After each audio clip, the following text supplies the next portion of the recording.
जुहार TPL news आपण मन स्वागत करछि मो सागर जेना। असंतु देखिबा प्रमुख खबर।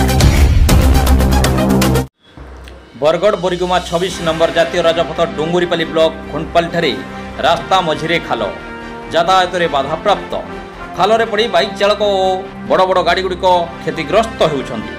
हाँ दर्शक बंधु एठी आपण मानको मने पकई देबाकू चाहूछु चिनाजोरी ठारू चेरुपाली पर्यंत दीर्घ 12 किलोमीटर रास्ता दीर्घ दिन धरी काम हो पार नथिबारु डुंगुरीपाली अंचलवासी रास्ता रोक करथिले ओ केस मध्य खाइथिले जेउते फाई सेमानको कोर्ट को धाइबाको पडुछि।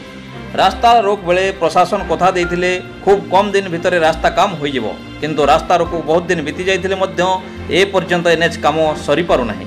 खुंटपाली ठारे विराट खाल रास्ता मझिरे होइथिबारु ग्रामवासी एक बड़ ड्रम रखी लोकों को दुर्घटनार बंचाइबाको चेष्टा करुछंती। देखा जाऊ केबे एनएच काम सरुछि। आसंतु सुनिबा कोन कहउचंती जनसाधारण।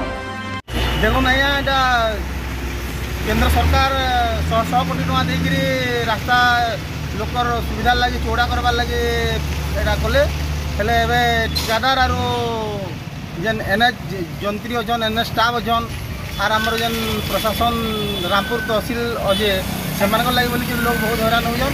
आर एटा खाल होगी पड़ी गाड़ी मोटर जीवार आगे बहुत असुविधा होचे। रामपुर तहसील रे पैसा पड़ी रही लैंड एक्विजिशन नहीं करबार तहसीलदार मनमुखी करुछन। आर इे आपंकर एनएच स्टाफ ठिकादार संगे मिली भगत अछन आर से इतार बरस बरस हेलान काम पकई रखीन जार फल लोग असुविधा होजन। यहाँ जिते शीघ्र हवा काम करवार लगे आमर दाबी।